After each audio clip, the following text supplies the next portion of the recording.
Donc, pour le titre du cours, c'est le développement embryologique et devenir des fibres embryonnaires, qui sont trois, au nombre de trois, l'ectoblaste, l'ontoblaste ou bien l'endoblaste et le mésoblaste. Avant de parler un petit peu de développement embryonnaire, il faut noter que pour qu'il y ait le développement embryonnaire, il faut la fécondation qui se fait à partir de deux gamètes différentes, qui sont un gamète masculin qui est le spermatozoïde, qui se forme au cours de la fonction exocrine du testicule, c'est-à-dire la spermatogénèse. C'est quoi la spermatogénèse? C'est la formation des gamètes mâles, qu'on appelle spermatozoïdes, qui sont à un chromosome QADN. Et en même temps, chez la femme, il faut qu'il y aura l'ovogénèse, la préparation d'un ovocyte 1. C'est la formation des gamètes femelles, ovocyte 1, et au cours de la fécondation, il faut qu'il doit être un ovocyte 2, toujours contenant le même nombre de chromosomes et la même quantité d'ADN, c'est-à-dire un chromosome et Q d'ADN. Et par la suite, la rencontre, la fécondation d'un spermatozoïde qui va féconder un ovocyte 2, ils vont donner ce qu'on appelle un œuf ou la zygote. C'est la fécondation. Et c'est là qu'à partir de la fécondation, que va commencer la première semaine de développement embryonnaire. Donc, on va parler maintenant pour la première semaine de développement embryonnaire. C'est quoi cette première semaine de développement embryonnaire? Elle est caractérisée par la mise en évidence de deux phénomènes essentiels qui se passent en même temps. Vous avez la migration de l'œuf ou bien le zygote du tiers externe de la trompe de Fallope jusqu'à qu'elle tombe dans la cavité utérine où elle va s'implanter à l'endomètre. En même temps, au cours de cette migration, vous avez la segmentation.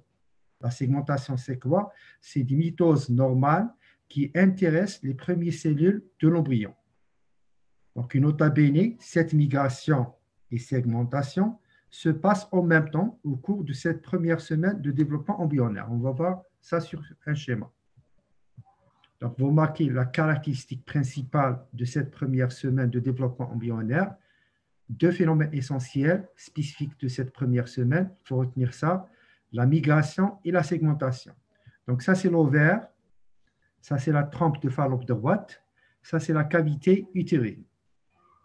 Donc, au cours de la pente ovulatoire, l'ovaire va libérer un ovocyte 2 bloqué en métaphase de la deuxième division avec un premier globule polaire.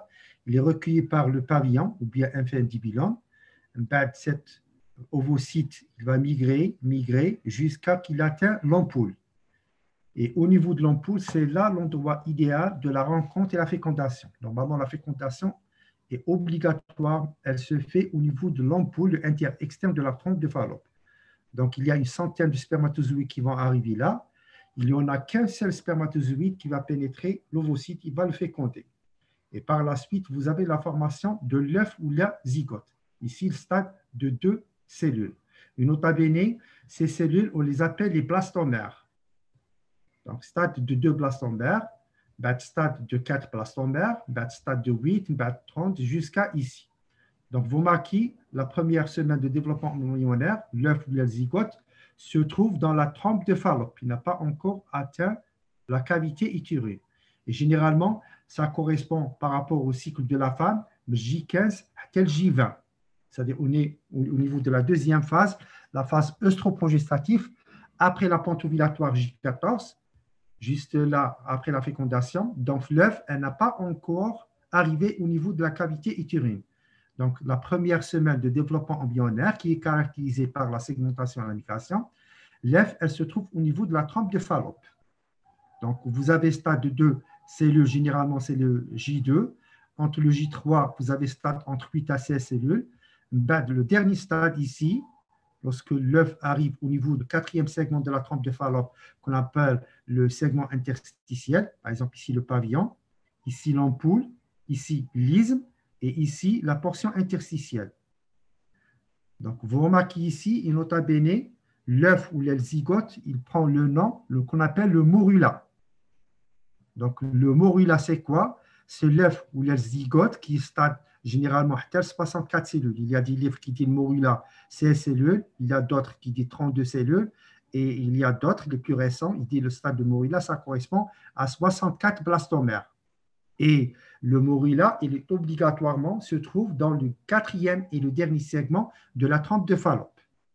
Donc, voici le morula. Dans le stade de morula où l'œuf ou le zygote se trouve au niveau du dernier segment qu'on appelle la portion interstitielle de la trempe de Fallope, il va faire un phénomène qu'on appelle la compaction.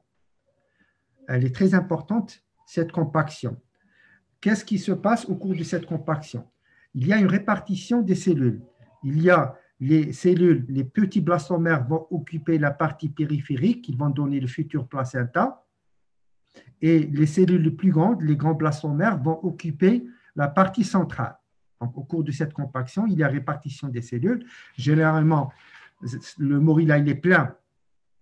Il n'y a pas une cavité, il n'a pas encore se transformé en blastocyste. Donc, vous remarquez ici, il est au stade de 64 cellules qu'on appelle blastomères. Les cellules les plus petites vont occuper la partie périphérique pour donner le trophoblaste, le futur placenta. Par contre, les grands blastomères vont occuper la partie centrale du morula. Ils vont se transformer par la suite en bouton embryonnaire qui va donner le futur embryon. Donc ça, c'est le quatrième jour. Vers le cinquième jour, ça y est, le morula, il va sortir de la trempe de Fallope, il va tomber dans la cavité utérine. Donc ici, on est au stade de cinquième jour. Donc, cette morula, vers le cinquième jour, il va se transformer en blastocyste. Vous remarquez ici un schéma d'un blastocyste qu'on va voir par la suite, un schéma détaillé, c'est très important du blastocyste. Donc, vers le cinquième jour, vous avez un blastocyste qui se trouve libre dans la cavité utérine. Il est formé par quoi ce blastocyste? Il est formé par la zampilocite, qui est toujours présente ici.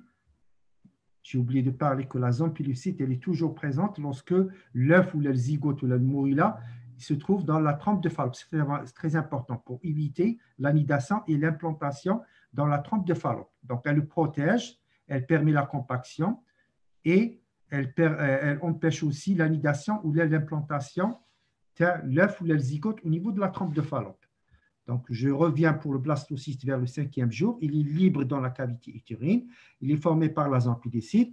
Il est formé par une couche périphérique formée par des petits blastomères qu'on appelle le trophoblaste qui va donner le futur placenta, ainsi qu'un bouton embryonnaire ici qui vient de naître, qui va donner le futur embryon. Et vous remarquez l'existence d'une cavité qui vient de naître qu'on appelle blastocèle. Cette cavité provient à partir des liquides sécrété par la paroi utérine qui va s'infiltrer ici, il va créer une cavité qu'on appelle le blastocèle. Donc ici, c'est un blastocyste au cinquième jour qui est libre avec une zampilocite. Donc vers le sixième jour, ce blastocyste, il va détruire sa zampilocite. Elle va disparaître complètement.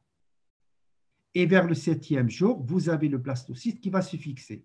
Donc cinquième jour, vous avez un blastocyste libre dans la cavité utérine. Le sixième jour, vous avez un blastocyste sans zampilocite. Il y aura la disparition et la destruction de la zampilocite. Si elle reste, il ne va pas s'implanter. Donc, pour qu'il y aura implantation et nidation, il faut obligatoirement la disparition de la zampilocite. Donc, vers le sixième jour, vous avez un blastocyste libre dans la cavité utérine, mais sans zampilocite. Vers le septième jour, il y aura la disparition complète de cette zampilocite et l'implantation et l'anidation.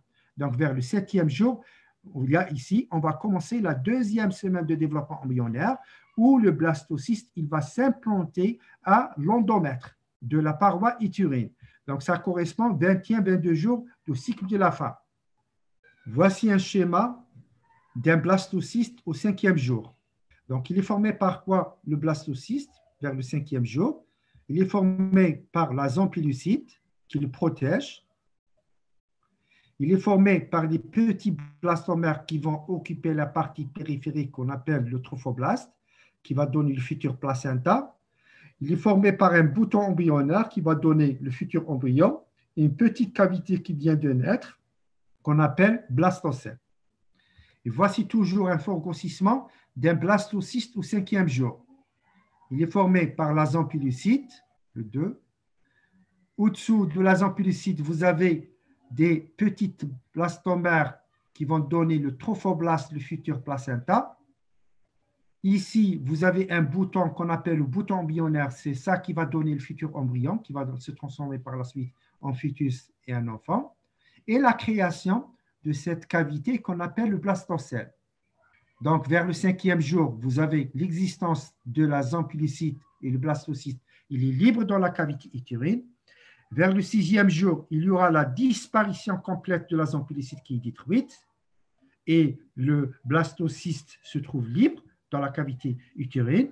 Il va se rapprocher à l'endomètre et vers le 7e jour, il va s'implanter.